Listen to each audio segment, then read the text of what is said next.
These are all Season 10 characters, so start with a real quick, brief intro for each of the characters.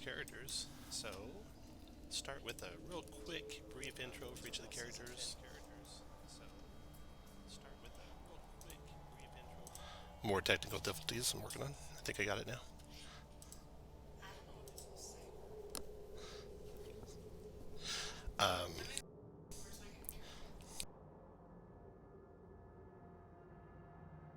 Okay, so we'll start with Dawson. Go ahead, Dawson.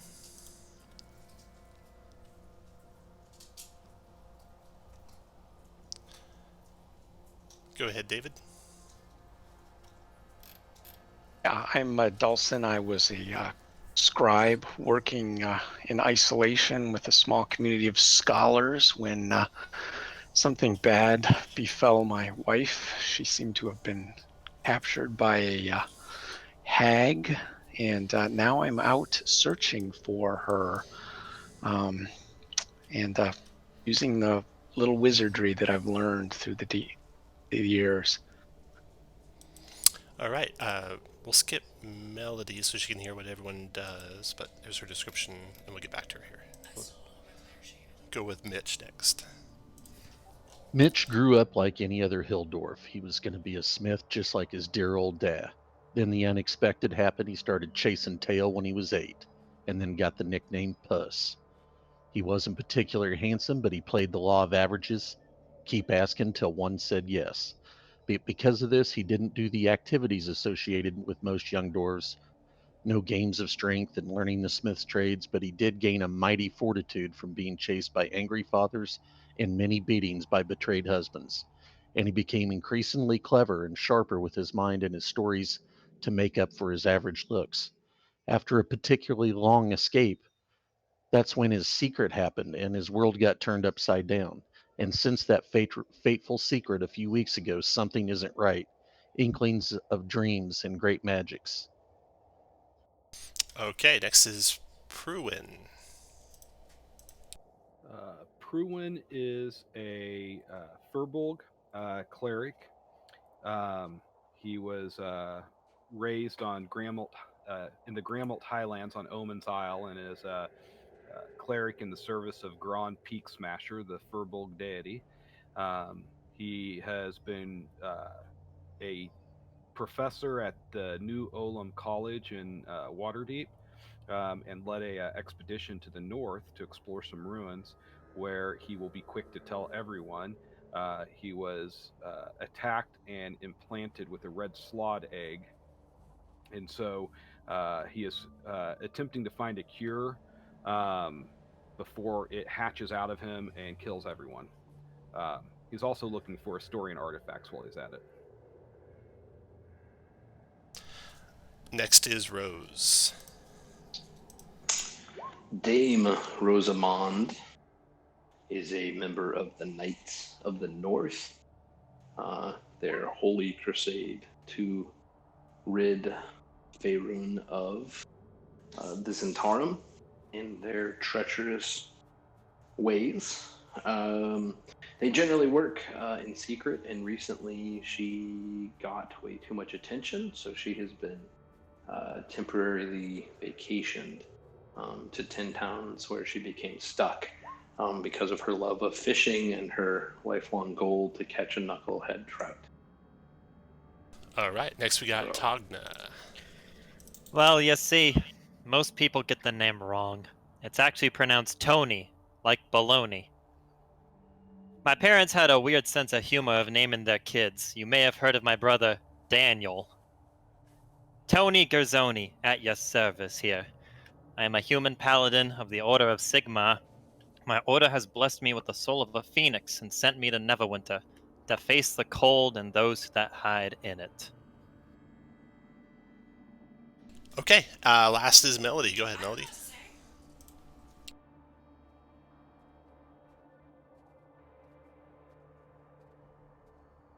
So we're going to move on because I just found out how to pull up my character. Circle back around.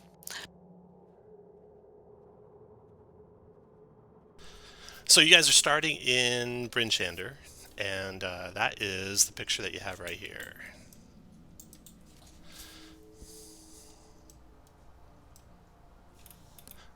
Did that center everyone when I did that?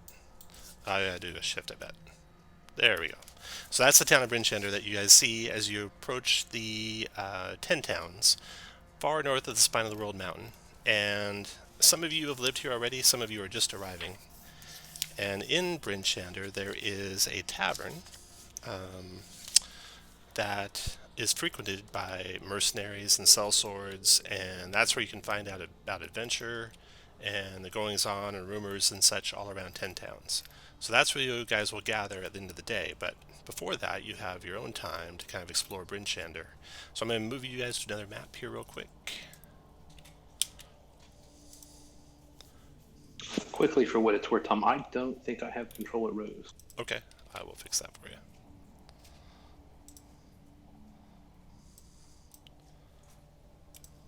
Okay, so you guys should be on a new map here, and if you look right here is the map of Bryn Shander. That's where you're going to start, and Rose. Let me check Rose. Rose. Edit. Says you do, unless maybe you're logged in as a different person. No, it's hard, Shane. Save that. Might have to reload, maybe, Shane. Let me try that. Okay. All right.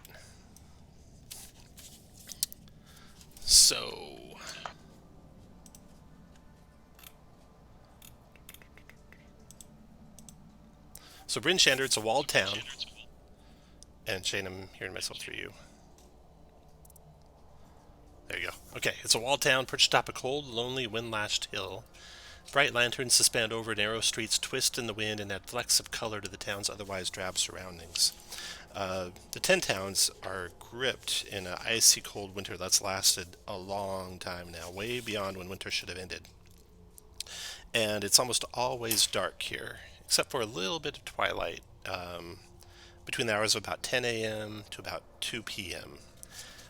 But you never see the sun. It's always like it's just on the edge of rising on the horizon. And then in the night, often strange auroras sweep across the sky, bright blue light and purple light and such like that. And that can give a little bit of dim light at night too. So in Season 10, you all will start this first chapter of the hardcover with inspiration and a potion of healing that you secured from friends and family when you started your adventuring career. So I'm going to do this to Dulce, I'll do it to Melody, and then you guys can all add it to your tokens. So inspiration will be the 3-leaf icon, and the potion will be the little potion vial. So put that on all your guys. Now, Tony will also tell everyone an inspiring speech about even in darkness there is light. You must follow that light to find yourself. So he can do that when you guys meet up. Right now, you're all that too. Yeah, you're all individually in Bryn Shander. So you've heard some rumors and such. I emailed those to you. You can go explore various parts of the town, or just talk to the locals, see if you can hear any other rumors, stuff like that. So we'll start with Dawson. You have heard that there's a group getting together at the North Look. So you want to hit that in the evening, say 6 or 7 for food and drinks, and maybe there'll be some adventure to be had here in this land. But during the day, is there anything you want to explore and find out about Bryn Shander before that comes up? Yeah, is there any place where they have like scouts or people who know the territory around Bryn Shander? Yeah, there are plenty of people who fish the lakes around here, and so they point you to the various towns around Bryn Shander. Bryn Shander is the only place that's kind of landlocked. Nearby is Targos, and the other direction you have East Haven, and then various other smaller towns around those. And the fishers there can kind of guide you around the lakes that are there. In Bryn Shander itself, you think you would find the best scouts probably at the North Look Tavern. So when you get there this evening, you should run into them. Well, I'll make plans for that and wander the streets, eyeing everything in this wondrous place. Mm-hmm. One note, I see you already did Togna on your character. So 10 hit points, we won't do a current and max, we'll just do a current, since 10 hit points don't really have a max. So you won't see a bar, Okay. and you just put it in the left hand 10 hit points, so you'll be able to Okay. three 10 hit points that way.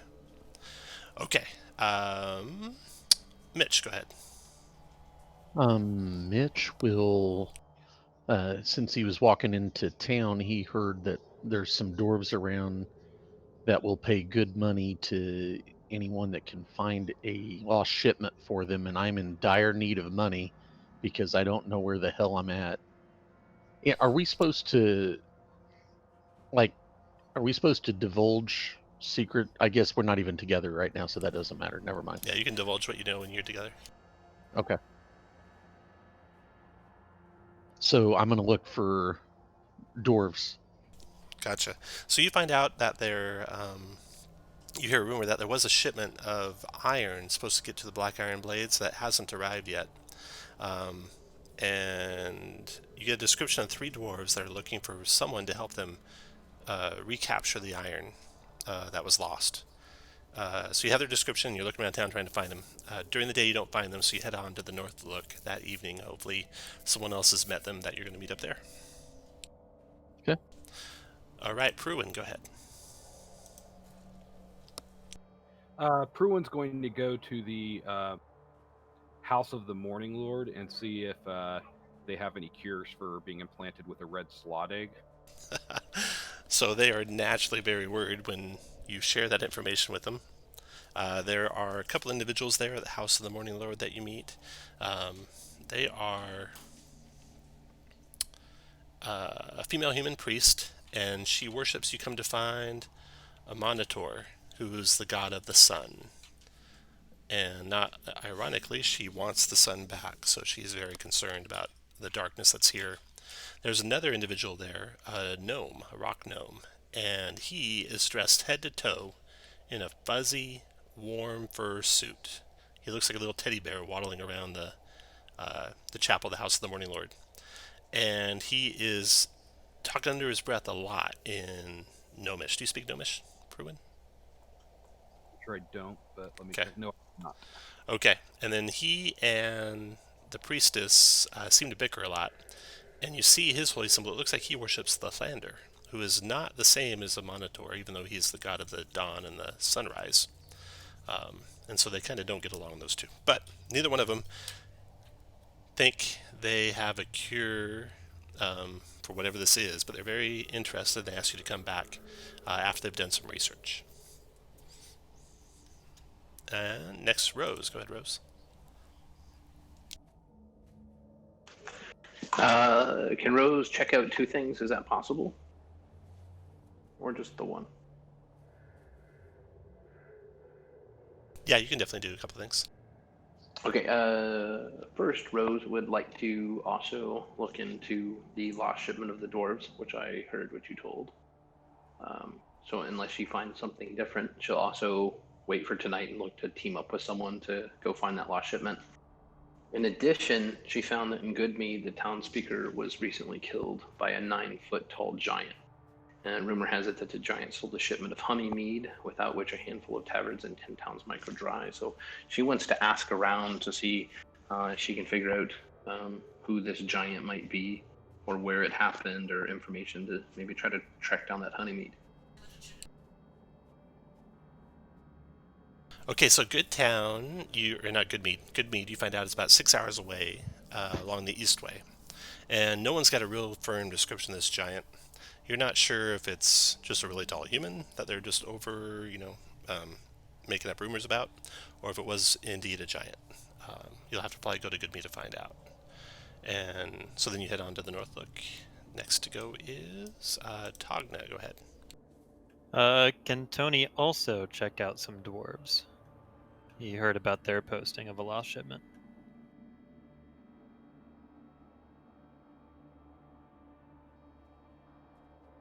Or were we not able to double up on those? You're definitely able to double up those. I'm sorry, I didn't catch what you said. What did you say? Oh, sorry. I wanted to check out the dwarf lost shipment. Okay. So you kind of run into the same thing Mitch ran into, where you're not able to locate those dwarves, but you have their description. And then you can head on up to the Northlook Tavern.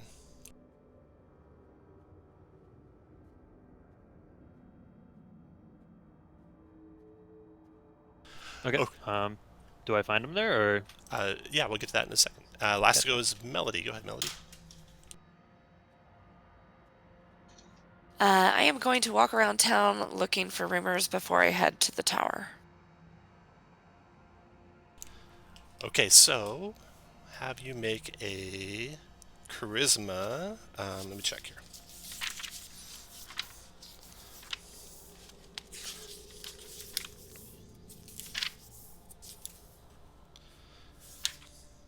It's going to be a charisma persuasion check.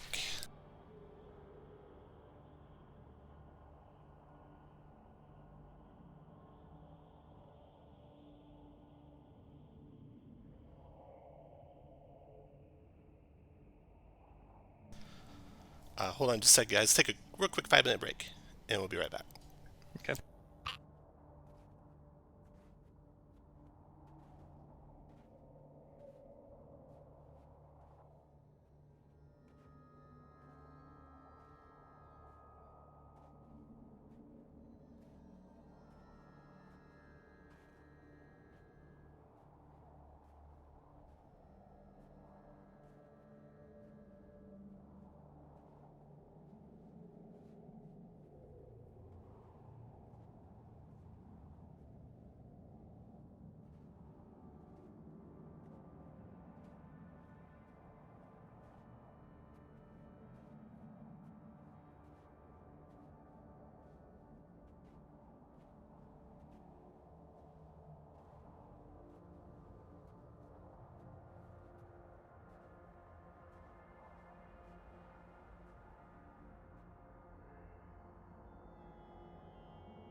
Hey, who's playing BG3?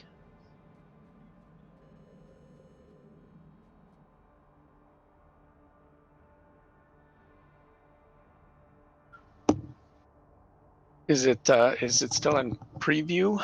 Well, it's early access is out so you can play the full first act, which is like 25 hours of playing time. So there's plenty of content. But the downside is when it releases in full in like 6 months, your saves won't be any good. So you'll have to start over. But I was reading an article that really lets you do some, because your actions really play into the game and how the quests can turn out, what quests you get, whether you're being good or bad. So you can really go off the farm and be really bad and get some really weird outcomes. But it feels like D&D. Have you been playing it? Yeah, I've been slow walking it because I don't want to do it all at once. But yeah, I've played a few hours. Okay. But it's pretty damn polished for being early access and looks amazing, and it really feels like D&D. Is it turn-based? Yep. It is once you get into combat and stuff like that. Oh, okay. And you've probably played the original Baldur's Gate, right? Yes. How does it compare? Is it Well, technology, spiritually it's close? amazing, but spiritually, I think it's better because the game almost forces you to slow down so you pay attention to the story. And so which is a nice change. Sounds cool. I'm surprised it's another 6 months though for the whole thing. I guess I shouldn't be. Takes a lot for all the content. Well, yeah, because it's going to be 2 more acts. It's going to be like 75 hours of play. And I've played a few of their games. They're pretty detail oriented. So I think I think they probably got the vast majority of the game done, but they're polishing it. Sure.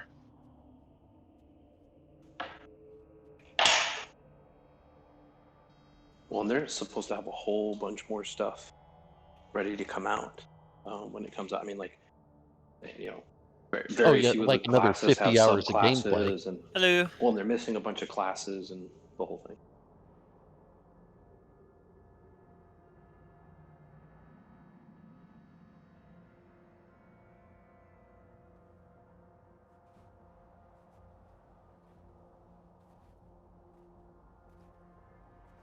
Hey, will you talk and see if you guys can hear yourself through me now? La la la la la la. Yeah, no, you're good now. Okay, I think we're ready to get going here. Okay, so Rime of the Frostmaiden, 10 Towns. You guys have arrived in Bryn, Shander, and the walled town perched atop a cold, lonely, wind-lashed hill. You spent the day in town trying to find out and follow up on rumors. You all were following up on the rumors you'd already heard around town, except for Melody, who rolled a 17 on the Charisma Persuasion check. So she's going to get a new rumor here, Oh, nice. and she'll bring that new rumor to the North Look for you guys. Let me roll a d10, get one at random here.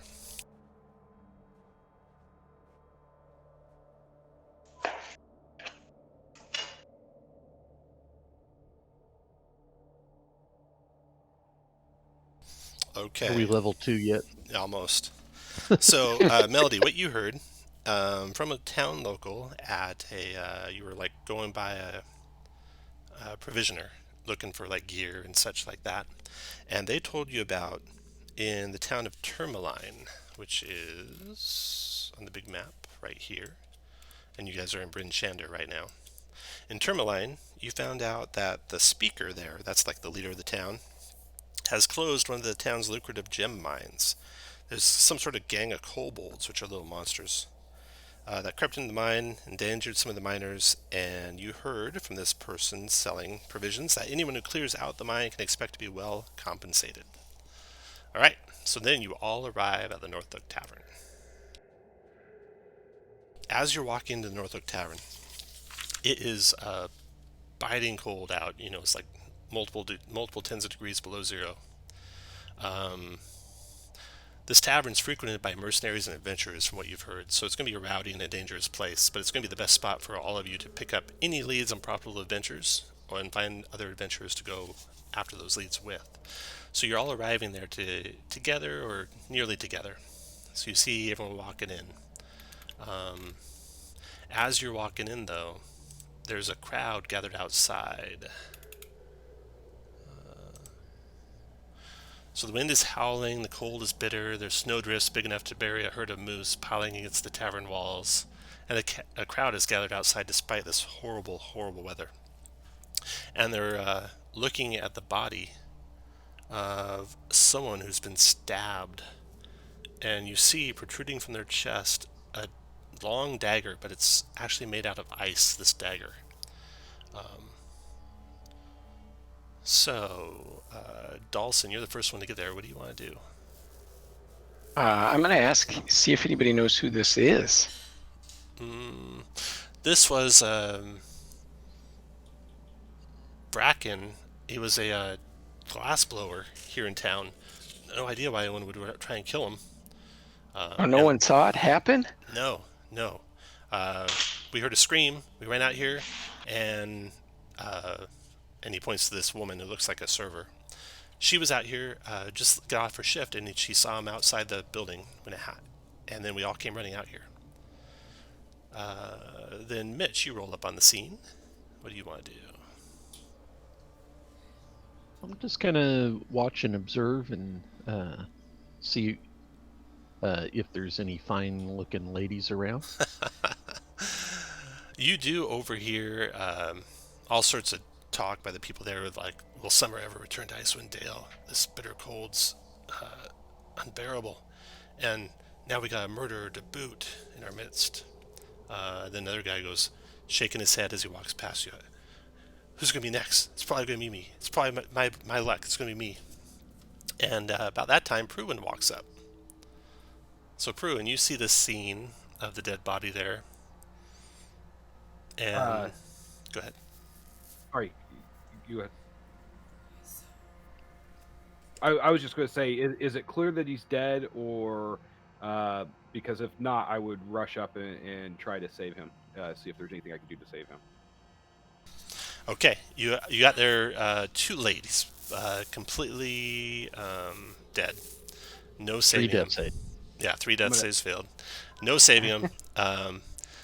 His wounds look like multiple stab wounds from this dagger, but this dagger is made out of a shard of ice, so it's a very strange weapon. Okay. And Can I then- investigate the area? Yeah, you can start investigating. And about the same time, Melody rolls up. All right, I'm a ginger, so I have no soul. The ice does not bother me at all. So I'm gonna go looking for some tracks, separate myself from the group, and see what's going on. If I can find anything on the outskirts, because again, no soul. Ice doesn't bother me. Okay, you find one set of tracks walking away down an alley, circle around the building, and then join a main street. So you're not able to follow them far, but you can make a survival check. I'm not sure if you're trained in it, so that's a wisdom survival. You're not trained, but you got pretty good perception. But with your 7 perception that you roll, you got a 5 on the roll plus 2 because you're trained in perception. That gives you not a good idea of exactly who left the tracks, and the trail's gone cold, so to speak. So you return to the North Look after checking that out. How big are the footprints? The tracks are the size of a man. So it looks like a human did it, or any other humanoid about the size of a man. Okay, then Rose, you roll up. Seeing the dead body, she'll quickly check on it. Seeing it's an odd stab wound, will immediately suspect the Zentarum, as they're a bunch of backstabbing bastards. And she'll look for tracks to see what she can find. Okay, go ahead and make a wisdom survival check. And as you're doing that check, you got a 10. So you got follow the tracks as far as Melody does. Melody's walking back down the alley. You two meet there, and can share what you found with the tracks. And you don't find much more than Melody. Same thing. It was a human, and that's about all you can tell. Did then my just a real 15 quick question. investigation? I don't know if you recall the Icewind Dale trilogies, but like, are the towns now like the towns were then, just for like an overall ambiance and like what people would know? Like, I know in the book they were very much like where, you know, rogues and killers and ruffians and all kinds of people. You do that know had it's fallen kind of out like during- Australia. Australia of the north. So just like or Kentucky. All right, so we're not surprised that that someone's No. just stabbed. No. It's kind of Wild West. Okay. A little bit, yeah. Some of the drunken lot that's huddled around here see the dwarf investigating, and they say, were you related to that guy, Bracken? And you're not, but because No, no. but I'm always curious. You're all I'm a related. curious dwarf. Well, there's another one like you inside, another one of your kind in there. Probably should check that out. Yeah. Maybe he knows something. They might, and they chuckle a little bit, and they go, "Well, they got a beard, but they ain't no he." If you know what I mean. Oh, that's my area of expertise. All right, so Mitch heads on in. Togna is finally showing up. What do you want to do, Togna? Tony will console the worried people and reassure them that Sigmar's flame shall give them guidance, trying to gain new followers and overall calm down the people nearby. Okay, well, yeah, you got several new drunken followers who say, "Hey, well, yeah, we'll get you. Well, you get out of the cold here. You guys look like a pretty strong lot. I'm sure Lynn Trollbane will want to talk to all of you." And with that, you head on into the Northlook Tavern. So the Northook Tavern, the very first thing you notice is over the mantelpiece in the common room, over the fireplace mantelpiece, is this huge knucklehead trout, like 5-foot long fish, probably pulled out of one of the local lakes here in Icewind Dale. And then the people in the tavern are like all sorts of mercenaries and sellswords. Sizing them up, none of them look as accomplished as the 6 of you who just walked in. And you do, however, see one individual that looks like they might be more skilled than the rest, and that is a dwarf sitting alone in a dark corner of the tavern.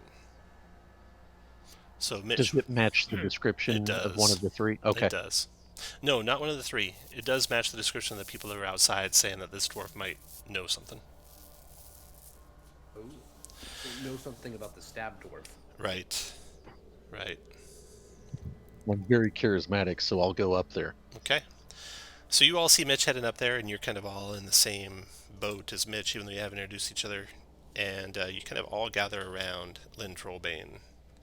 Lynn Trollbane is a elderly female dwarf with a full beard. She wields a battle axe and a hand axe. She's not wearing any of her armor now, but you can tell she's accustomed to armor, heavy armor at that. And she says, "Please sit down. You look like you could help." And she invites all 6 of you to sit down and buys you drinks. And then you start swapping stories. And she kind of just listens at the start as you guys are introducing each other, so we won't redo the introductions that we did. But if you have any kind of rumors or anything that you've learned that you want to share, go for it. I will. Well, I've been hearing about immediately- these kobolds Yeah, that have infested a mine nearby. I immediately say that I heard that rumor as well as a rumor that the speaker Kranich of Caer Dineval has fallen ill and nobody's seen him for a long time, but that some sinister figures have been seen entering and leaving the castle at hours. I've heard that one as well, and then I've also heard the one that Melody heard in town about Speaker Mashu has closed the lucrative gem mines because of kobolds. And then Cobalt and COVID. yes, and I said to the lady dwarf, I said, "Hey, sweet dove, are you a magician? Because whenever I look at you, everyone else disappears."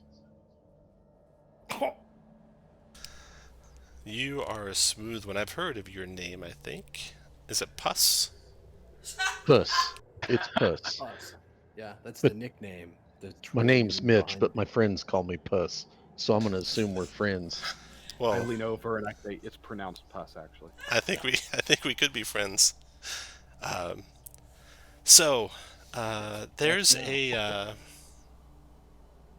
a murder afoot. Obviously, you saw the victim out there.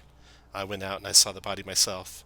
The ice knife poking out of his chest fits the same MO of some other murders that have happened. 2 of them.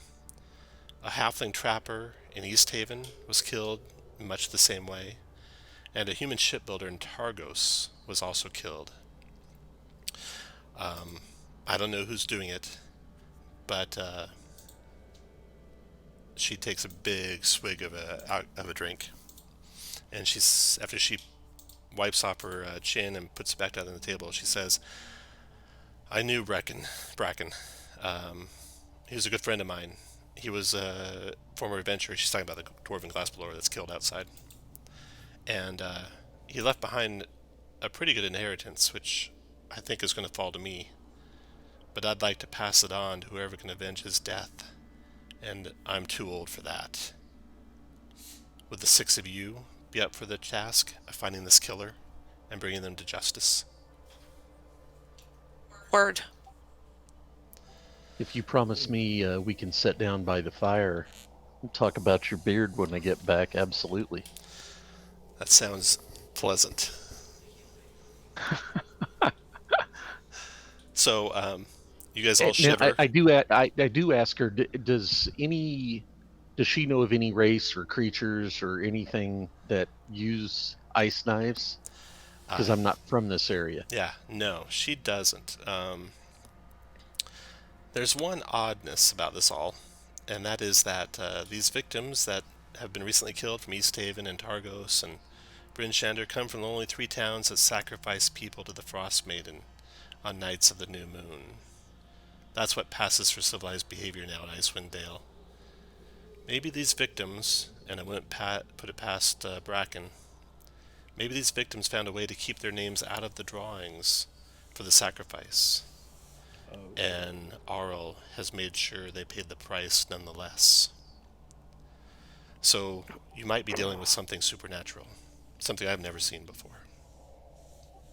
Does she know where his house is? And would she mind if we look through it to see if there's clues to why he might have been attacked? Yes, absolutely. I can take you there now. What are these towns again where they're doing these sacrifices and the murders took place? Can you repeat them? You bet. So the 3 towns are the sacrifice are Bryn Shander, where you're at now, East Haven, where the halfling trapper was killed, and Targos, where the human shipbuilder was killed. These the only 3 towns doing the sacrifices, or just Every town sacrifices, but the other ones sacrifice either warmth or food for the children of the Ice Maiden. these 3 towns are the only ones that sacrifice people? Yes. Well, after she finishes up her drink, she asks if you have any more questions, and she says, I can take you now to Bracken's house. What was the profession of Bracken? Glassblower.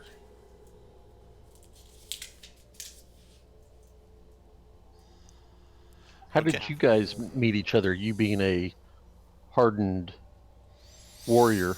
Bracken wasn't always a glassblower. He was pretty skilled in magic, actually. And we'd adventured together in these parts many, many years ago. So follow me. She leads you out into the streets. The aurora is now playing in the sky overhead. It seems like move across the sky from west to east, blues and purples like a curtain, shimmering in and out across the sky. Very beautiful, if disconcerting, given the sun never rises. As you're walking, 3 dwarves approach you. I didn't know this was an all-dwarf adventure. Right. So the 3 dwarves that approach are bundled in, you can't tell they're dwarves at the start, they're bundled in heavy, cold weather garb, and they stumble toward you. They have snowshoes slung over their backs and ice picks fastened to their belts, and 2 of them have thick beards, and you notice one of them is missing a nose, which you have as a description. Is it Togna or Tony? Tony. Tony. It's like baloney. Of course. So Tony, you recognize that this one is missing a big part of its nose. So it fits the description of the dwarves you're looking for. So what do you want to do, Tony?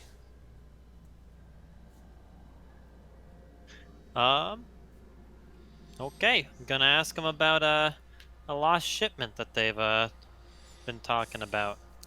All right. One of them drops her hood, and you can see it's a female dwarf. She's lost her right ear, looks like to frostbite, and a couple fingers of her left glove are a little floppy, so she might have been missing a couple fingertips to frostbite as well.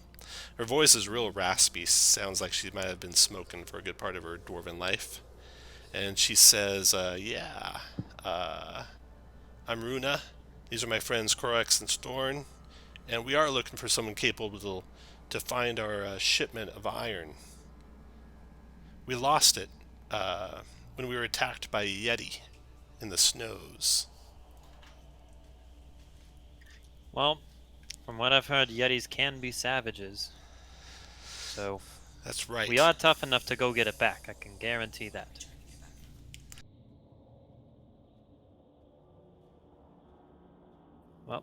And I say to the lady dwarf, was your dad a boxer? Because damn, you're a knockout. She chuckles, her raspy voice. her stare lingering on Mitch a little too long. And then she shakes her head and gets back to the business at hand. We work in a mine located in the valley at the base of Kelvin's Cairn. And Kelvin's Cairn is this huge mountain. You can see it in the picture of Bryn Shander. It's in the background here, behind Bryn Shander, some distance away. On this map here, you're in Bryn Shander, and each one of these squares is about 5 miles. So Kelvin's Cairn is about 15 miles away from you. And there's a valley between you and it where the dwarves live. Clan Battle, I think it's Battlehammer or Battleforge. I'll have to double check. Battlehammer. Clan Battlehammer. They live and mine in that valley, and they supply most of the iron for the 10 towns.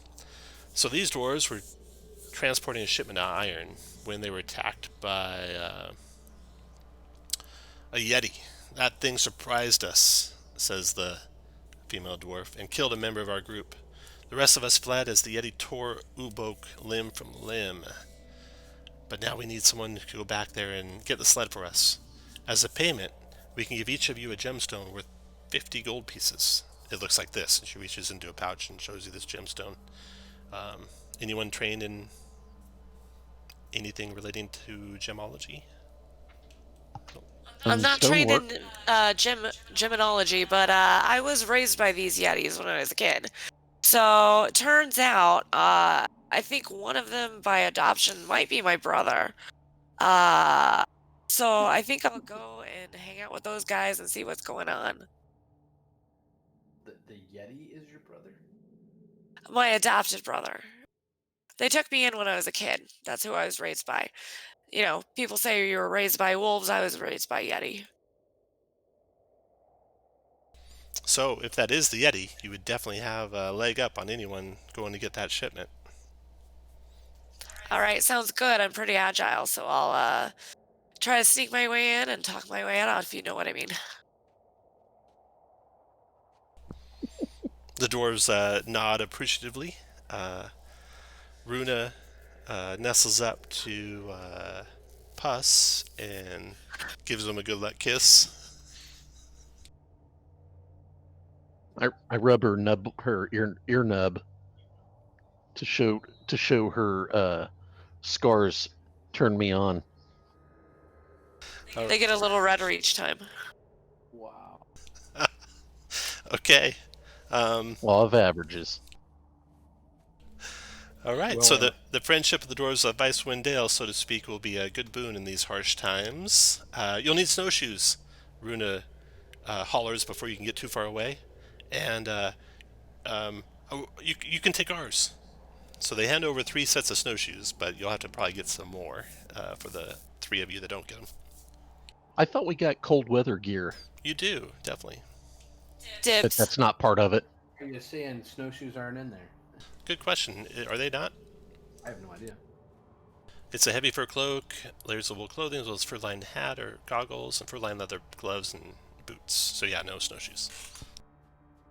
Well, let's find a place in town that sells them. You sure I can. thought we were Snowshoe- going to Bracken's house first. Yeah, we can do that after we hit Bracken's house and head out of town. Right. We don't know when the snowshoes. You can go find up. some snowshoes while you're walking around town. It's 2 gold pieces for a set of snowshoes, and they weigh 4 pounds. And we need 3. You right? need 3 So, sets. You need to spend at gold least apiece. 6 gold pieces. Yeah, one gold apiece. Does that work, everyone? I mean, Yeah. Yeah. Oh yeah. Shit. Yeah, we need them. Okay. So then, you leave Runa behind, and Trollbane takes you on to Bracken's house. You do a careful search of Bracken's house. He is a glassblower. He has some artifacts left over from his adventuring years of obviously some value, and Trollbane is taking care of the estate, so she's making sure everything's locked up, and she says your reward will come from the treasure that he left behind, if you can find who killed him. are there any small recreational pipes?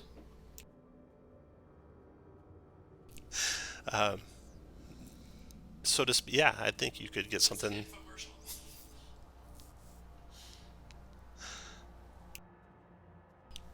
I look around, see if the artifacts or antiques. Yeah, there's plenty of things of value, and there might be some things you don't know exactly what they are yet, but you kind of note down all of the things that look odd, and maybe it'll come to you in your investigations of 10 towns later. Something that you saw here could have some import later on. So I'll note that you were taking a careful study of that stuff for Pruin. Very good. Okay. Okay, so now you guys got to decide what you want to do. You find snowshoes, no problem. You can spend the night here in Bryn Shander and head out next morning. And what are you going to do? You're going to try and find this lost shipment of iron that the dwarves left behind, or go to one of the towns that surround the Bryn Shander? Because we didn't find any leads in here about who may have killed or why they may have killed. You had no lead. So I say, I think, let's say it sounds like Melody has a good in route to these Yetis. I say we track that down. I'm in. Melody, you really think you can handle these Yetis? They sound awfully dangerous. Oh no, I totally grew up with them, and I actually even know how to say hi. I go, oh. So we're good. I'm sorry, can you say that one more time for us to practice? Wow. I think that's Wookiee. I'll work on it. Oh. That means tell us your information. So we'll go with that. Okay. Okay, out to get the shipment of iron from Bryn Shander, and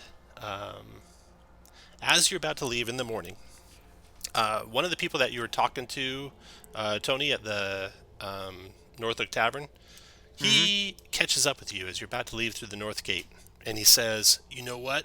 I saw something leaving this gate right after they found that body, and the North Oak is right here, and that's the gate." He said he saw something going out. He says, "I didn't place two and two together, but there's this dwarf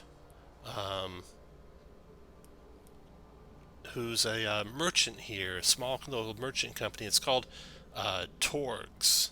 Kind of a shady operation. They move around the 10 towns on sleds, and they're always buying and selling stuff. He's got a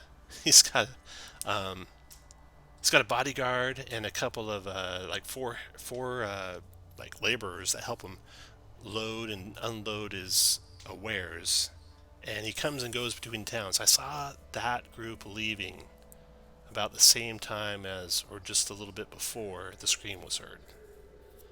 I just thought you'd know. You should know. Well, thank you, kind stranger. And Sigmar's light shall always guide you. What was the name again? Torx? Torg. T-O-R-G. He says, they move from town to town, and their symbol is... if I can find it here.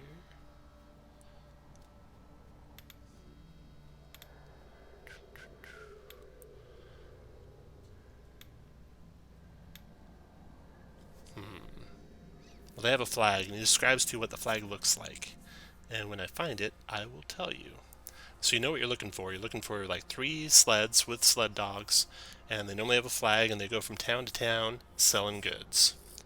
Do you know which towns they've recently been at? I think they came from the east way, and then they were here for a little bit, and they headed north. So north of here is Targos and Tourmaline and Lonelywood and Bremen. And I don't know which of those they're going to next. Thank you. You bet. All right, so with that information in hand, you guys still want to go check out the Yeti real quick? Absolutely, let's do Yeah. it. No. If those guys are nearby, I don't want to have to look all over 10 towns for them, right? Can we question them and then hit up the Yetis? How much of the head start You do they can, but they got a whole day's head start on you. Oh, okay. They probably traveled through the night, so they could be as far as any of these 4 towns west of Bryn Shander. They could be at Lonelywood or Tourmaline or Targos or Bremen right now. And then the Yeti, will be out about here, so it'll be about halfway between Bryn, Shander, and Tourmaline. Is where you'll run into that. Okay, let's do that. Okay, off you go. Then there maybe anything has some else that sweet we need Yeti to women. supply ourselves with before we get out of here? You want to buy some stuff? Yeah, you can buy stuff. I just wasn't sure. Do we know? I mean, ask around in the area, like, hey, is there stuff that we should have? Oh, well, definitely cold weather gear, definitely snowshoes, and you've acquired both of those, so you should be in pretty good shape, actually. Do we have the healer feet? Anyone? Not yet, but we have inspiring leader. Yeah. And Okay. we've got a life cleric. So Tony's going to give you a good speech. Go ahead, Tony. Well, it all started when I was a boy. I was a young man with a great, great hammer. And 10 minutes later, you feel 3 health healthier. Halfway through the red slot. Is it about bath time with your uncle? That's how a lot of religion starts, Kurt. Okay, so, what do we get again? 3 temporary hit points for 3 everyone. tempies.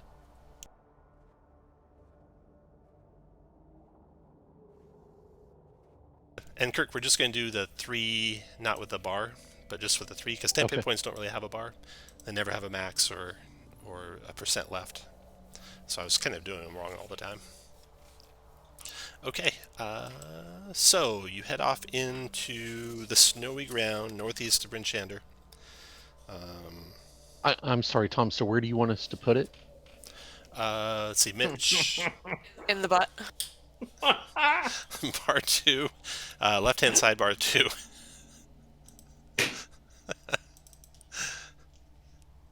Not with the big red circle. There you go.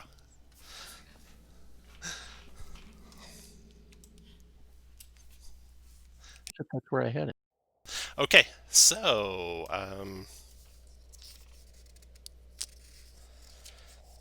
the trip out to where the sled should take you about 4 hours, and it'll be about 4 hours to return.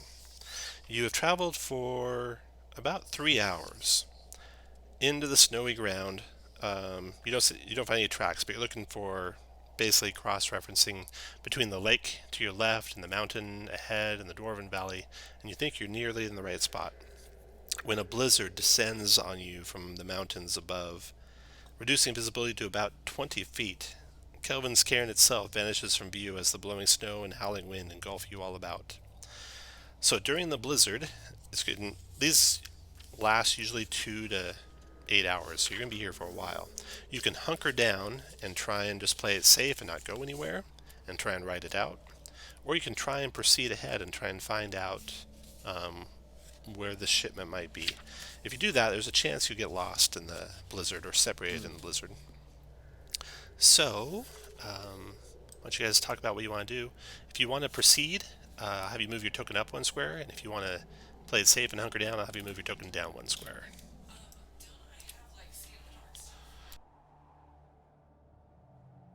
I think it'd be foolish to literally go looking for a place that we've never been in a blizzard. I'm on Does borrowed anyone time. have any ability that would actually let them find this in a blizzard, or is it just brawn and stupidity that Faith you wanna in go out? Faith, Smash. direction, That's nice. So you have and some the kind enjoyment of adventure. you have some kind of spell from your god that'll help you get there. Spells? What are spells? Don't know those yet. The things that make you The useful. gods help those who help themselves. That's not actually true at all.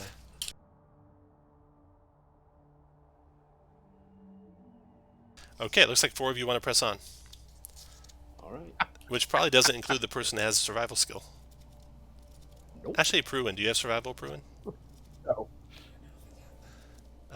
So Pruin doesn't have it. Pruin had survival, he wouldn't have got implanted with a red slot egg. That is true. Mitch, we know he's got survival instincts. Oh, but I have survival. No, normally not involving snow.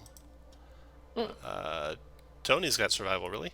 He sure does. All right, so you're trained in survival. Let's see what Melody is trained in.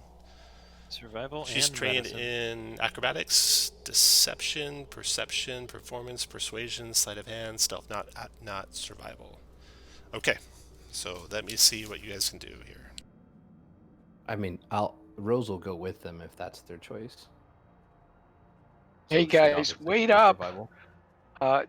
This seems like a bad idea, but wait, let's go. I'm coming. Okay, so the only person who's really good at survival is cautioning you not to go, but you press forward.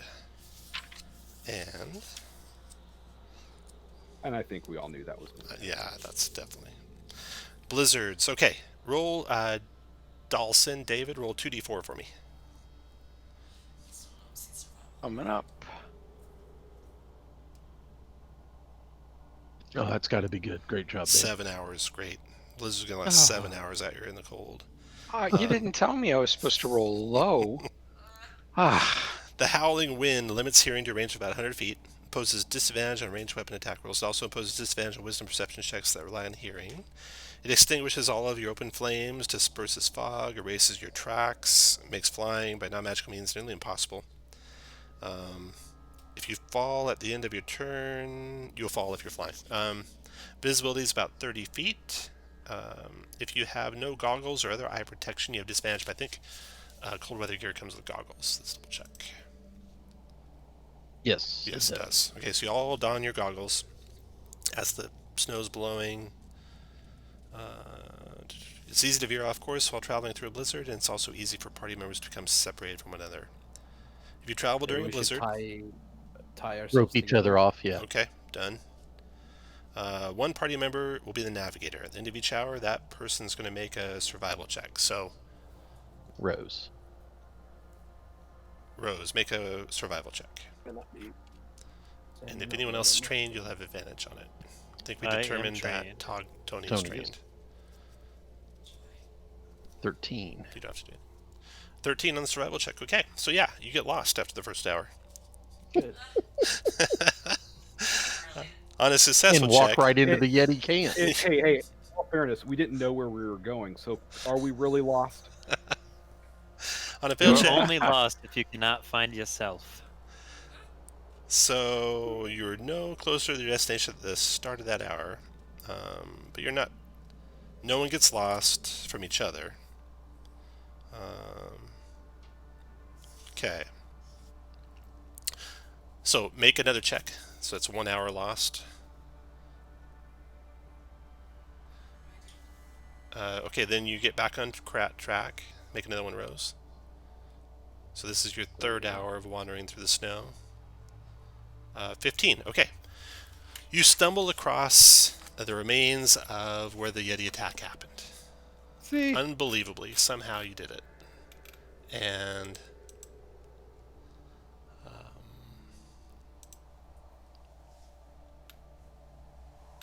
you crest a snow-covered ridge and descend into a valley that's sheltered from the wind a little bit when you come across a frozen, dismembered corpse in the gully in front of you. Snow covers some of the gory bits, but the headless torso and severed limbs are visible. You see tracks in the snow all around the corpse, and the telltale grooves in the snow left behind by a sled that has been hauled away. Everyone make a wisdom survival check.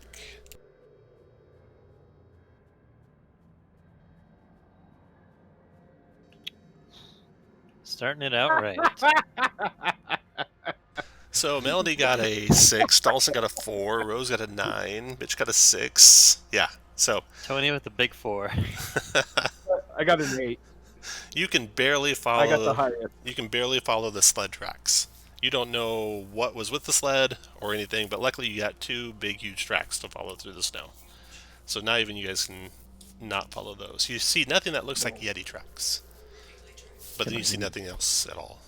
Investigate the area? You What I'm do. good at? You don't find anything else there. Okay, good. Whatever was here, Make another the only thing here is that to make up corpse. for my failure. All right, so you follow these sled tracks through the darkness and drifting snow, over the hills, through the ice, until you come upon something. To grandmother's house we go. So,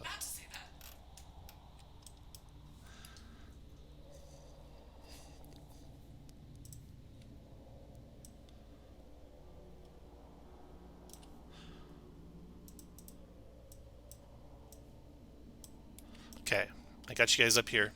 You're traveling from the top of the screen towards the bottom of the screen, and put you guys within 4 squares of the top of the screen here. In the march order that you'd have as you're traveling towards the south. You're following a set of tracks that's just straight going due south. You guys are going down. Is that a That's threat? what she said.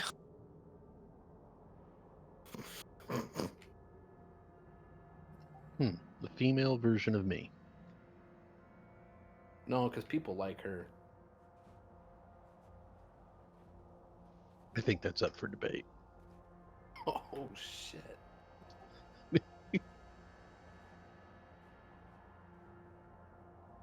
Okay, so as you travel through the snow, you catch a glimpse and hear the cursing of goblins. They are hauling the bulky sled, and they are about 100 feet away from you, and you only catch a glimpse of them. You can't really do anything to attack them until you probably get within about 60 feet. That's the first you'll be able to actually target them with spells or make ranged attacks on them and not have your ranged attacks just get knocked down by the wind. They haven't seen you yet, though. So you're going to have a surprise round to close the distance. And Is there anything that would indicate they're hostile? there is not. The They are corpse in their mouth? pushing this sled, which is laden goblin? down with iron Eraser. bars. Okay, so everyone go ahead and roll initiative.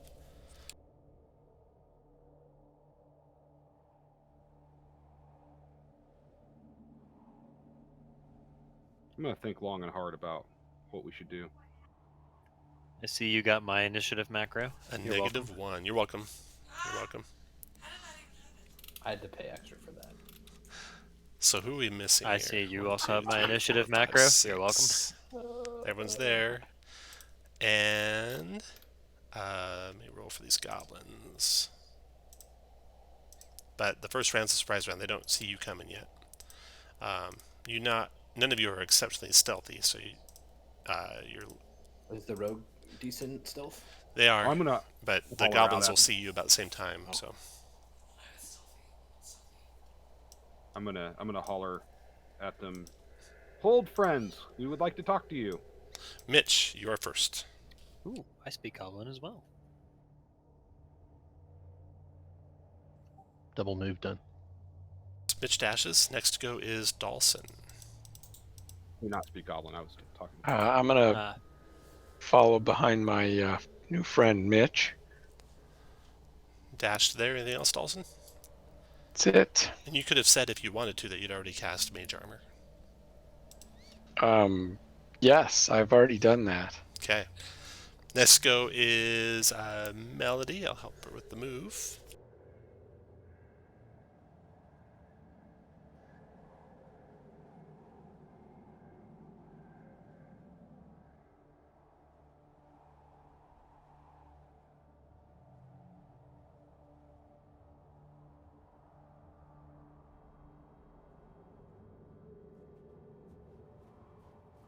Is anybody talking? I'm just helping Melanie move real quick. Oh, okay. Make sure my the headphones are working.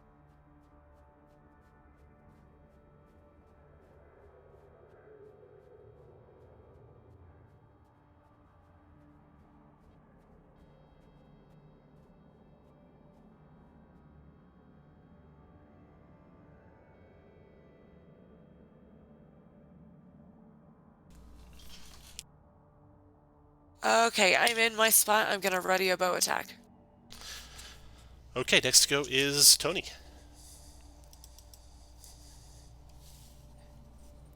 Tony dashes forward. Next to go is Rose.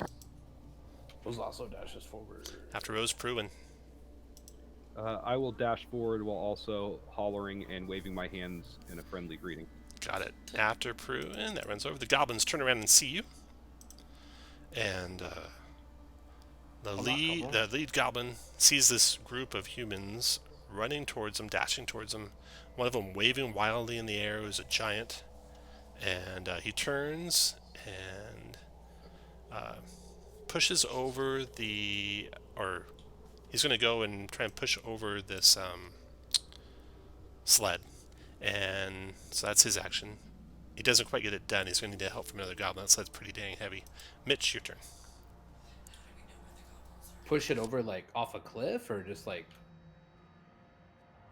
Okay, Tom, can I fire my light crossbow while I have my shield out? I just can't reload it. Yeah, and you normally won't walk around with it loaded because that'd be Okay, just fall then I right out won't. of the crossbow. Okay. Don't attack them. Go to there, draw my rapier. Okay. And ready an attack. Okay. Mitch is there, readied, and then the next goblin goes. This one moves forward and helps push over the sled. So now they push the sled over to make basically a wall between you and them. And after he does that, he's going to back up behind the sled. And I'm going to draw the sled here in a second. Map. Freehand. Line. Yeah. So here's their sled that they got pushed over. And then he's done. The next goblin is going to take out his short bow and shoot it at Mitch. Never mind. Attack them. 6 flies wildly over Mitch's head. Dawson, your turn. Now I'm angry, so it shouldn't be that hard to find the spell. Here we go. Not yet. Firebolt to one of those. Dawson, looks like a big. you within. Yes. You gotta move within 60 feet, and then you'll miss. Yeah. Go ahead and take your move. Get within 60 feet of him. Next to go is Melody. So Melody, if you move within 60 feet of him with your move, and you move 7 squares as a. Yeah. Yeah, and then you can shoot. 2.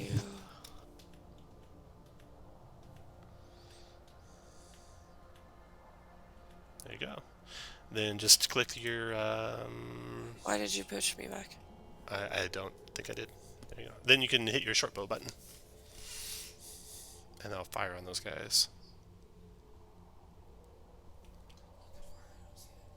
Farthest right one. Got it.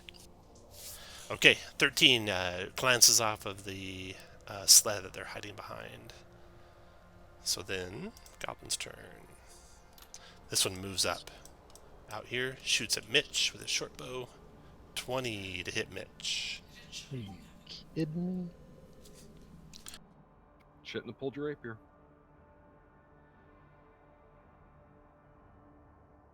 Okay, Mitch. So Mitch, you took 7 damage, right? You Yeah, there? I'm doing it. You're there. Okay, good deal. Then he hides behind cover. And then, Tony, your turn. All right. I'll just move up to that square and then kind of hide behind the. Is the sled big or is it like a kind of skinny sled? It's pretty big. It took 2 of them with all their might to push it over. They could barely do it. Okay. And now all the iron's on... spilled onto the ground, so it's gonna be hard to pick up. Okay. I'll hide on that side and ready to attack if someone tries to come into melee. Okay.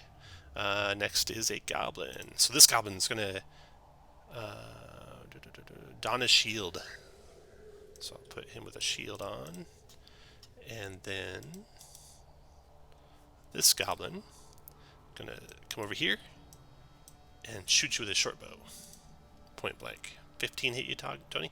It does not. Okay, then he ducks behind his cover. Rose, your turn. Rose will move to. Rose will move to. Which one has the shield? The one with the thing? Yeah, the one with the marker. Rose will move over here. Boom. Yep. Okay, and then Prue, in your turn. Pruin's going to move up to here and touch Mitch and cast Cure Wounds on him. Real quick, before you do that, Mitch, you're actually at 10 hit points because you had the 3 temps. Oh yeah. So I just Never bumped you up to mind. 10. Yeah, don't worry about I it. am not going to do that. Instead, 1, 2, 3, 4, 5, 6. I'm going to move to there, and I'm going to cast Guiding Bolt, or not Guiding Bolt, but Flame. Sacred Flame? Yeah, there you go. Okay, Sacred Flame on.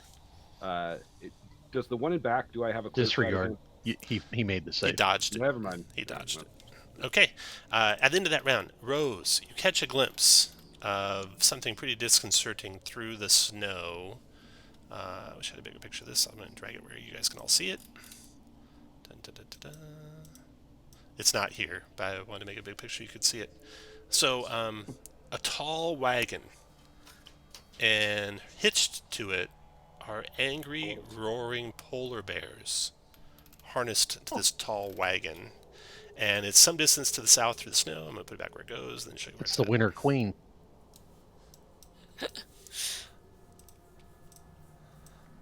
Okay, so it is right there. Same rules apply. You got to get within 60 feet of it before you can target anyone on it, because you can just barely see it through the blowing snow, a glimpse here and there. And let me add them to the initiative. Can we tell what's on it? Does it look like goblinoid things? Yeah, there are goblins on it. Perched on the roof is looks like a goblin, maybe a war boss. And you see a couple goblins moving around inside of it. So they probably have some pretty good cover in there. And the war boss lets loose a hawk off of her shoulder, and the hawk goes flying off into the sky. The polar bears are hitched to this wagon and angry as fuck. They do not want to be where they're at. Oh, they're like pissed at the. Okay. Yeah, the polar bears We look like must they're free pissed. them. Look like they're pissed to be hitched to Like there. that So I got the goblins. This is D&D's first RV, is what it is. Can we just free the polar bears and let them ravage those goblins on it? Oh yeah, we By the definitely way, need if to we ever free encounter an polar owlbear, y'all need to let me talk to it before you He's- go killing it. He's the owlbear whisperer. I am in fact an owlbear whisperer. Okay. Not so much of him though. So back to the round, and the goblin in the center front takes its short bow, turns to the side to face Rose, moves 1, 2, 3 to a spot where it's got a clear shot, shoots, No. 9's a Real, miss. real quick, is that within 10 feet of me? Let's see. Oh, He was never mind here, now. and yeah, he does. He moves to there and then to there. So I think Polar Master would let me hit him Yes, for it getting would. up in my business. Yes, it would. Well, try to hit him. That might anyway. explain why he His misses. business. Oh, bye-bye goblins. 16. Oh, God, yeah. You impale that goblin on the end of your halberd, and you have to shake it off. There are I'm way gonna too shake many it boy off. band Shake it and off. little girl references right now. Shake it off. Bye bye bye. Really? Yeah. Well, that was fast. Oh, one thing for sure, it's not 98 degrees here. Oh. Whoa. There it is. All right. Whoop. There it is. Sorry. I'm done. The boss, you can hear her scream something in Goblin. Anyone speak Goblin? Tony Is does. it like giant? Tony Baloney does. Yeah, so she screams off just some expletives and grabs the reins and starts driving the polar bears your way, along with the wagon. Oh boy. So that's what she does. Mitch, your turn. Rapier attack that guy. 14 for 8. 14 hit, he's not carrying a shield. 8 finishes him. And done. And then we got a goblin over here. He dons his shield quickly. He's done. Oops. That is this guy right here. Center back. Dons his shield. Dawson, your turn. The snow doesn't make it difficult terrain or No, anything, right? no, you guys got your snowshoes. You're... Right, I'm gonna shimmy over that way a little bit and make some gestures and fire some bolts the goblin's way. Doesn't look good. 9 goes high. Melody, your turn. Can I go? Because I want to continue on his path. Can I go right here and shoot? Yep.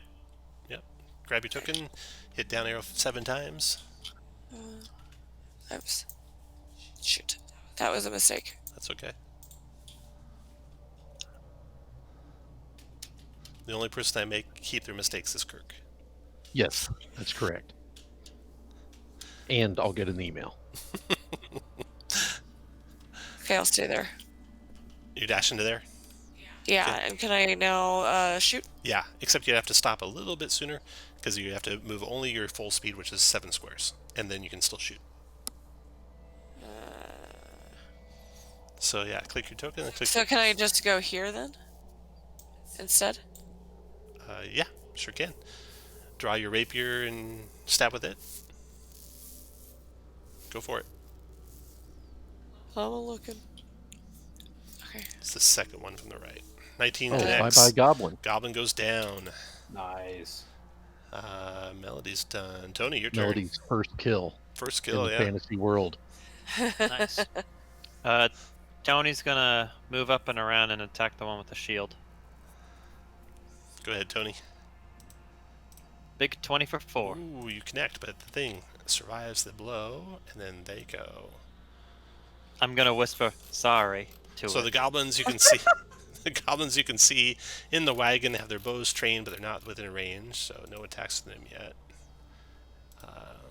And then the goblin you just struck tries to strike you back with its scimitar. 20 to hit for Ooh. 6 points of damage. Sure does. Nimbly escaping, backing away from you without provoking.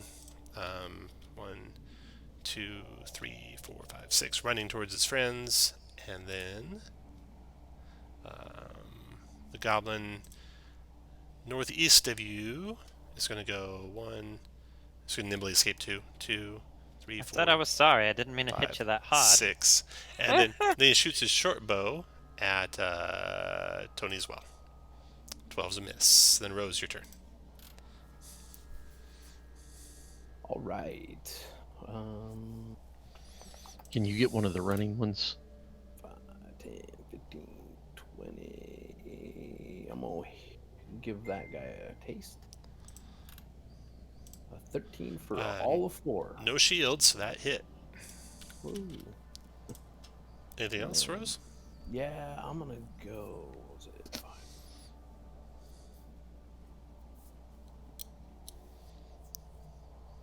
Is done. Do you have the... You don't have the Don't you get a Polar second- Master. Do you have butt attack? No, not- Oh God, I do have butt attack. Did you say butt attack? Yeah, butt attack. Yeah. Watch. Need to Watch He's him a butt learn. ranger. my butt. 13 for 4 more. A G butt. That finished it. Which one? The... Oh, you have to do the west one if you did a 13. Yeah. Dropped it. More. Okay, Rose is done. Prue, in your turn. You're gonna move 1, 2. I'm still glad when Tom knows my You're there. character.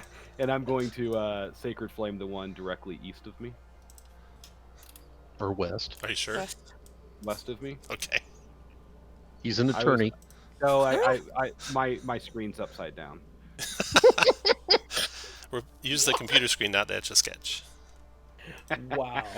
If you were playing on an Etch-a-Sketch, that'd be pretty badass. Yeah. All right, that thing gets a 17 on its deck save, dodges out of the Sacred Flames. That's into that round. And we're going to take a quick break here. It's 22 after the hour. So we'll take a break until 30 after the hour. And then the RV of the goblins will be upon you. I see potential layer, guys. 30 after the hour break.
So Brittany came home shortly after we started and took the dog and went to check in on him, and he's doing fantastically. I'm back.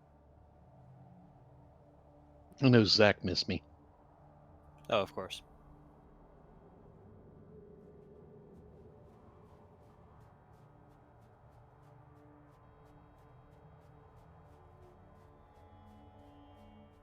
Hey, Zach, for future reference, are you available on Monday nights?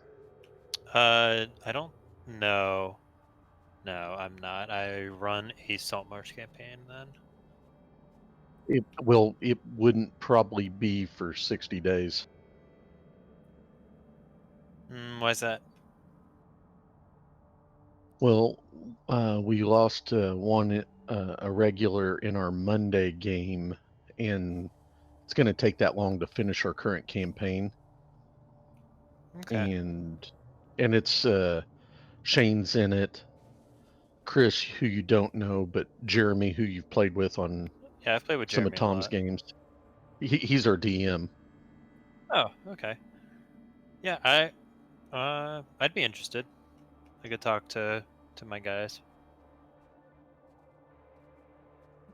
And it's a non-AL homebrew, but it's 5e, like we're doing but it's this one. There's an alternate rule set we use, but we'll be going back to the traditional 5e, and it'll be an epic campaign. So we'll level really fast to 20, and then we'll take it to 30. Oh, wow.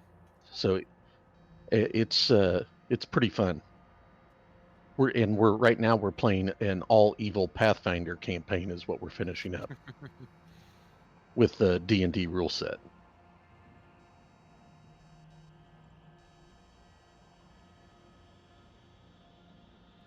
We're taking land over for Asmodeus as we speak. Good, good.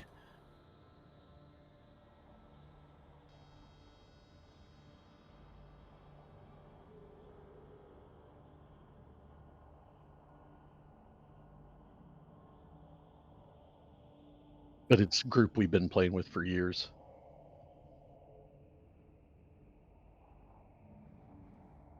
And I thought you cut the mustard, so. That I cut the mustard? Yep. Can't say I've heard that one.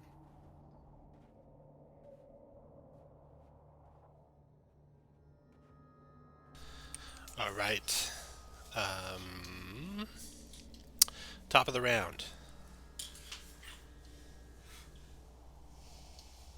So first person act is the boss, who's driving the sled forward, the big RV forward with the polar bears. Moving it 1, 2, 3, 4. They seem to be pretty discontent, these two polar bears, and they fight against the rain, so they don't move that wagon too fast, but it's moving into range. 1, 2, 3, 4, 5, It's like 6, my 7, dog 8, taking 9. him on a walk. So yeah, now the goblins are in range of Rose to start shooting at Rose, so they're getting close. Hey, boss. Dave, are you back? Dawson? I'm back. You might try aiming for the reins to free those bears with your firebolt. Cause some havoc back that way. Boss is done. Next to go is Mitch. Go ahead, Mitch. Come up to that guy, give him a taste. 22 for 9. Killed him. Finish your move where you want. Then Dawson, your turn. All right, I like that idea. I'll shoot for the reins. Okay. Firebolt. Here it comes. A 19. Nice. That seems pretty good. All right, so now you got discontented polar bears with reins on fire. They're really discontented now. And roll a d20 and try to roll high, Dawson. I'm making a strength check for this bear to break out. All right, coming up. Boom. No. Okay, so it's raging against the reins. It doesn't get out this round. The reins themselves are made out of leather, so they don't just burn up real fast like if they were straw or something, but they are in flame. Finish move where you want, Dawson, and then Melody, your turn. So you see one goblin to the south of you, about 35 feet. That Rose is next to. That's the only one you see close, yep. All right.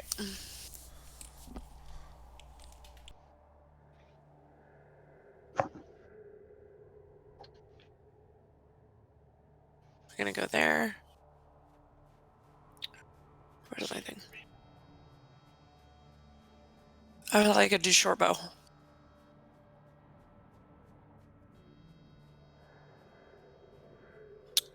So I go here. What are you short bow attacking? No, don't be next to the. Oh, you're gonna rapier. Okay. Can't hear you. So you can do sneak attack too. It does. He's dead. Who did? Do Who the did? sneak You attack. did? Do it. Press the button. Yes. 7 yes. finished it. Non-lethally. All right. Tony, your turn. Okay. Let's see, which bear did you do? The one on your guys' right, Dawson, or your guys' left for the fiery rains?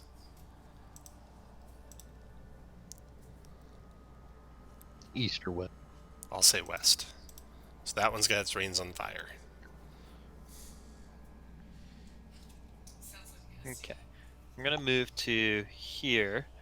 Put away my flail and grab out a torch to try and redirect the polar bears away from the group, Nice, okay. and maybe with like a animal handling check. Yeah, we'll do that in a second here. Actually, go and do that on check now. Okay. And proficient, put a big 4. Nice. So the bears are enraged and scared. Arr! The goblins are getting bucked to and fro on this RV that they're on. The shitter's full, so there's stuff flying everywhere. And they're shooting at one will let dark Rose. shitter's full. One will have Rose take a shot at Rose. 15 misses Rose, and the other one will take a shot at Melody. 14 misses Melody. I gotta fuck you for my wife for that. Rose, your turn. Won't be the first time. I Wait like till her you more. get an email, Melody. Or Melanie, in this case. Oh,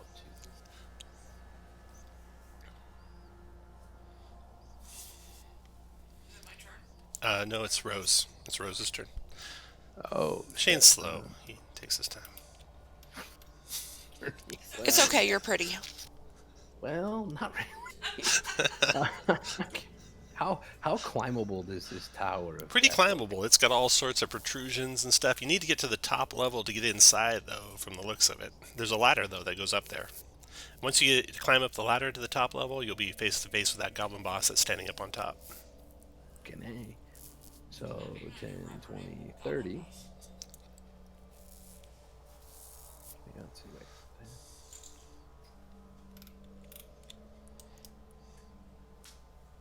40, 50.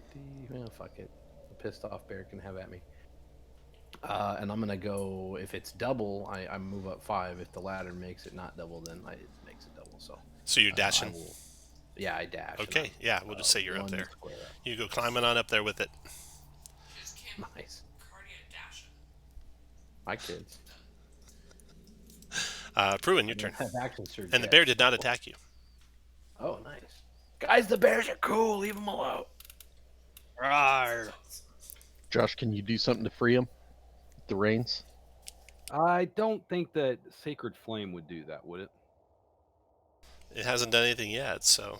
Oh, wow. Cannot argue. Yeah, because it's radiance, it's flame-like radiance. Okay. In that case, I'm going to first move.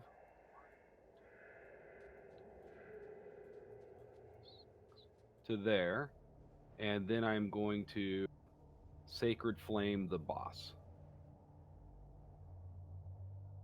Are you targeting me? 13, looks like it made it. Dodged out of the way. Round is over. Boss's turn. So the boss is... Let's go the reins. The bears are just wandering randomly around now. So, let's see what we get for direction. 4, 1, 2, 3, 4. 1. Oops. Move all of you together. 1, 2. Yeah. So they end up going into there. Make a d20 roll for me, David, to see if this bear breaks free. Oh yeah, There we that go. bear's free. It's going to random direction. 5, so it's straight south. So it's moving over to here, and it's gnawing on the ladder that Rose just climbed up. And then the boss goes, and at the start of his turn, it's got to make a dex check or fall prone. He falls prone, and then he lashes out at Rose, multi-attacking with a scimitar, both with disadvantage because he's prone. First one's a 20 to hit Rose for 4 That slashing, still hits, yeah. and the second's a 5 to hit. So you hear a scream of pain from Rose up there. Don't forget your 10 hit points, which you didn't. And then Mitch, your turn.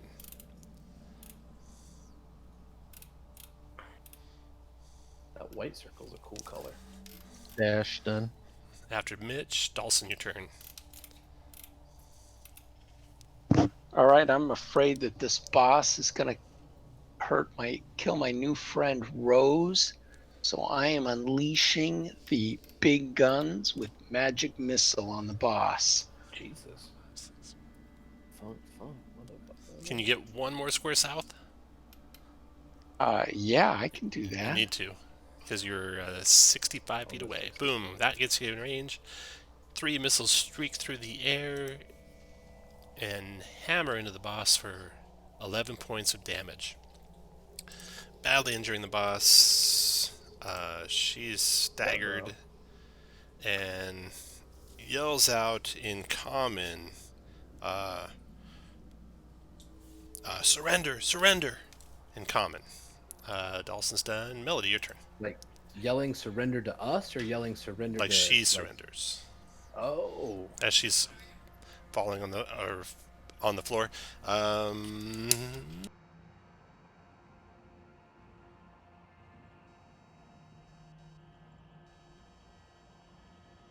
Pukin, are you trained in Holy animal cow. handling? Melody shoots arrow through the air, 23 to hit, 8 points of damage to the surrendering boss. Now it's really crying for its life. No, no. Melody, you can throw on a sneak attack on that too. Let's do it. It's a trap. And the boss is dead. Not lethal. Oh, no. Melody's done. You can also move 7 squares from where you're at. Next to go is Tony. I will move up to Puss and give him 4 points of lay on hand. Nice, okay. Okay. That's just one shy of how many he needs to get rid of that VD he has, so.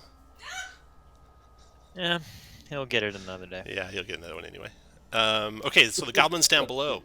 They come climbing up through a hatch in the floor to the level of Rose, and they try and push her off into the bear's waiting jaws as it's ripping at the ladder behind her. So they were below me and came up. That means one of them got within 10 feet of me, right? Yeah, try and impale one of them as they're coming up the ladder. Bad goblin. Oh yeah, one goblin goes down.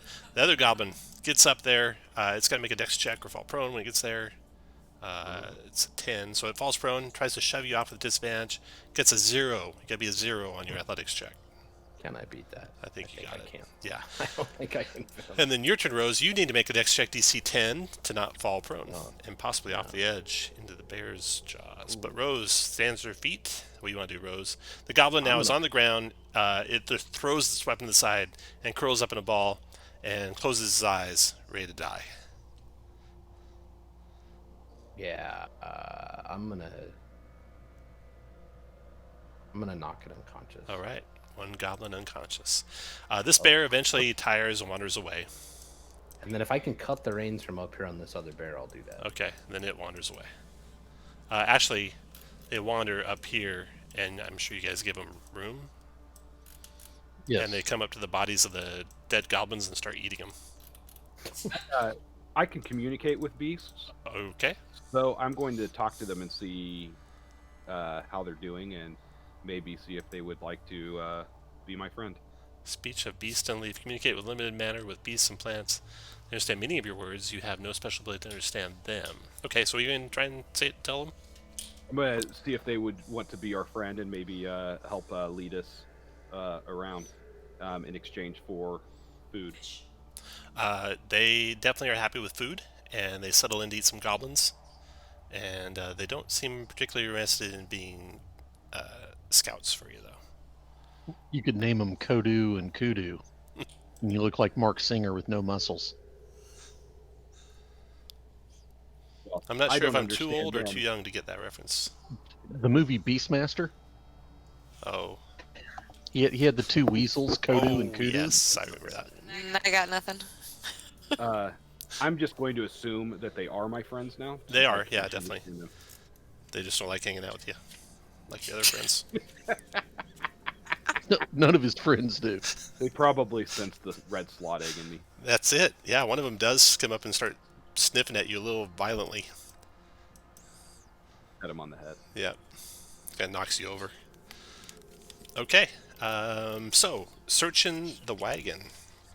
That goblin boss that Melody shot through the skull with an arrow from 60 feet away carries 2 potions. You shake them up; they're a little bit cloudy, but you see like white fur mixed in with the potion. Anyone want to try and take a sip of those, see if they can identify what they are? I will. The Okay. dwarf. Okay, sipping it, they're both potions of animal friendship. There we go. Also, the boss had a sealskin pouch that contains some silver and copper and a bone whistle. And the other goblins, they each carry some copper pieces in sealskin pouches. You have one goblin that you can wake back up and question too. Yeah, let's do that. Okay. So it comes Now to this. I'm sorry, but before we do that, this is the missing shipment that the dwarves are looking for in that sled, correct? yeah. So you come back to the sled. You're looking around that while you're waiting for the goblin to come back too, and it's got about 600 pounds of iron ingots on it. So you can write it, start stacking the iron ingots back up, and push it back to town, and you'll get your reward for returning that. Now, was it also they said that? Is there anything that there that where the Yeti, because we thought it was a Yeti that did it, right? Right. So the body you saw, if you remember, its head was decapitated, and actually wasn't okay. decapitated with a weapon. It was decapitated. Its head was torn off, and its internal organs were eaten. Its arms were eaten. Its head was severed. So it's probably a Yeti attack. But then the goblins must have found the remains later. I mean, that's what they used to feed me when I was a kid, so Makes sense. yeah. So you got the iron ingots, and you got a goblin question. Let's question it. Okay. Anyone speak goblin? Big John. Tony still Baloney does. Tony still does. Good. Haven't forgotten. The goblin is afraid for its life, and whimpering and begging and pleading, and says he'll do anything to live. It's okay, young one. I was once in your shoes. Except my shoes were like sandals, and yours are like barefoot. Anyways, we can get you out of here, but we need some information from you. You need to redeem yourself from your past actions. Yes, anything. How'd you get this sled? We found it. We found. That's... I know. I hate to say this, but I know goblins lie a lot. I know you didn't just find the sled of 600 pounds of iron. Yeah, no, we were wandering around. We were supposed to be making sure everything was safe, and we were on patrol, and we just happened to run into it. And Azobe, he points to the goblin with the arrow all the way through its head. The dead leader. Yeah, she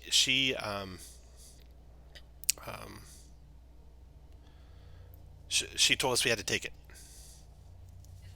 Well, what were you gonna do with all that iron? Oh, take You it know back. you can't eat it. Well, we're gonna take it back to Karkolak. Like Karkalak. Karkolak. That's our fortress. Let me the reference mountains. my little map. Uh, I don't see Karkalak here. it's Can you draw it out for me? okay. He points, and he's pointing towards Bryn Shander, and he says, "In the mountains." So you guys are like right here. He's pointing towards Bryn Shander. So if you continue that direction, maybe it's somewhere over this way. Somewhere on the mountains that way. Oh, okay. Yeah, so it's out there a ways. He says, And you were gonna just south, go all that way? just south of the Red Run is where it's at.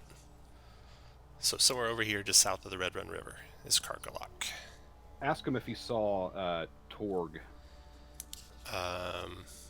He does not recognize that trading company. Nope.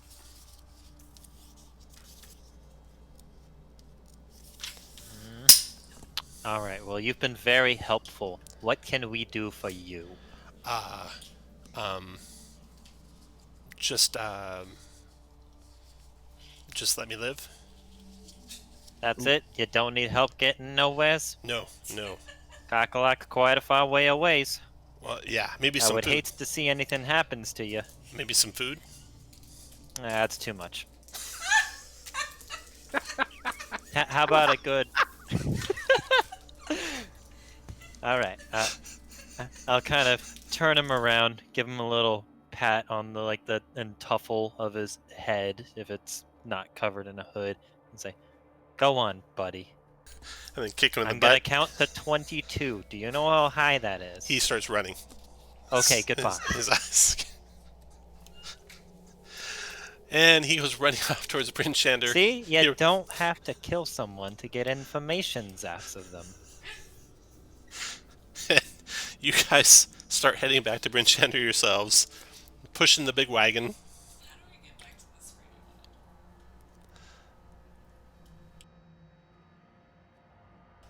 Let's see, gathering together all the iron ingots, and go back to Bryn Shander to get your reward. So, back to Bryn Shander.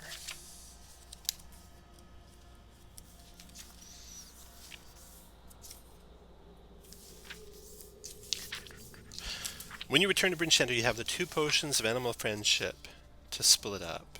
And you have the treasure off the goblins, and the treasure that the dwarven miners will hand over.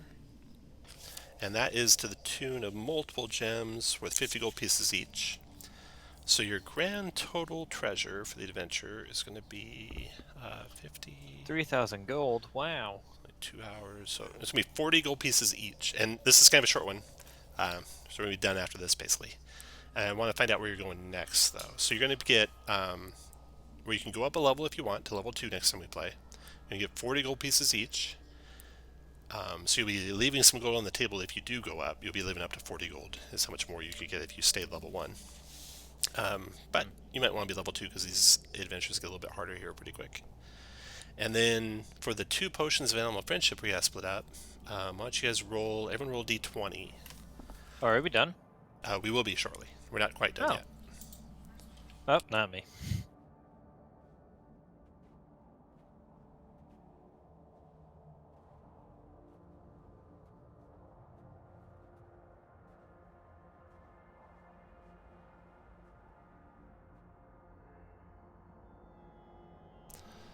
I'll be right back, just a second.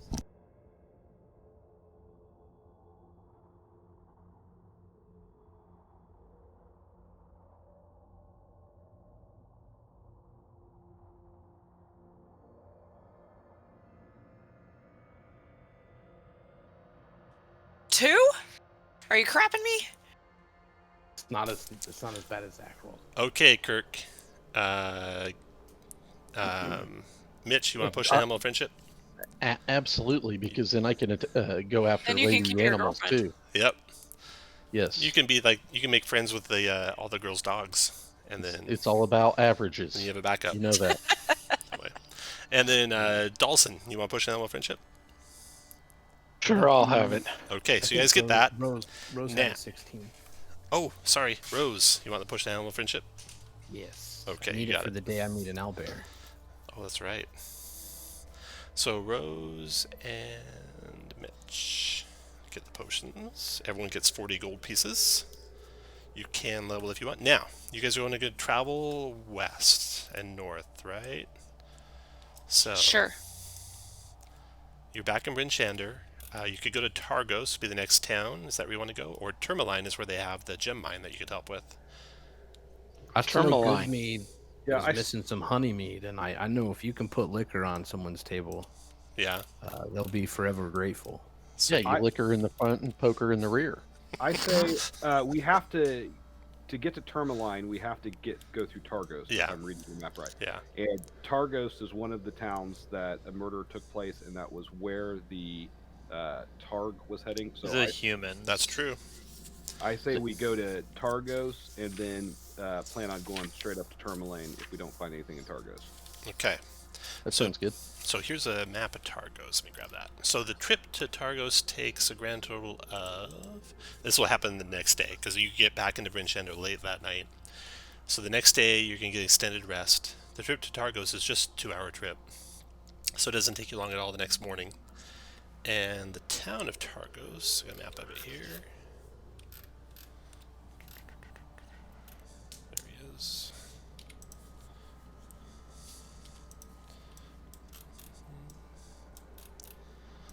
So, there we go. So you come along the road to here, then you can go up to Tourmaline or continue on to Targos, and then the road continues from Targos overland basically to get to Bremen, the last city on the other side of that frozen river.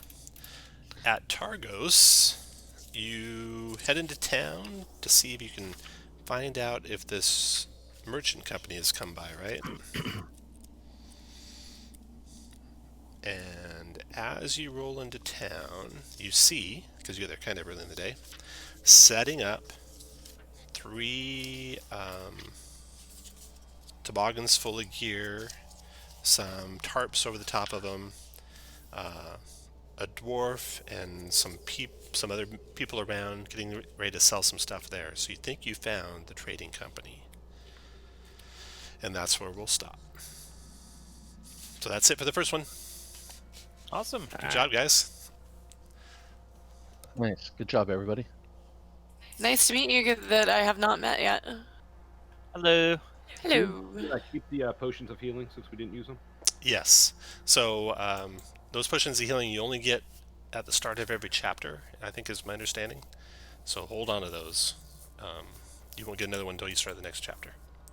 We don't get one every session, like It's before. not every session. I don't think it ever was every session. It's always every chapter or adventure. or adventure, right, Yeah. right. Yeah.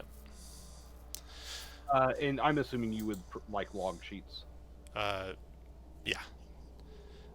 Just do them in your character. I'll send them to you in an email too. 40 gold, everyone. Rose and Mitch got potions of animal friendship.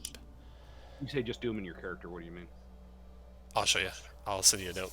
Mm-hmm. Also, the snowshoes you had to give back, or the ones you kept that were free are part of that 40 gold pieces of treasure. So if you want snowshoes, you need to purchase them. I'll give them back, but good luck with that fungus I just gave you. She has, snowshoes are 10 gold pieces. No, just 2. 2. Just 2. 2 gold pieces weigh 4 pounds. Are we doing encumbrance? No. Okay. All right, so next adventure is going to start in Targos as you come up to the traveling company and see if you can determine if they had anything to do with the murder. And that's where we'll stop. Dum, dum, dum.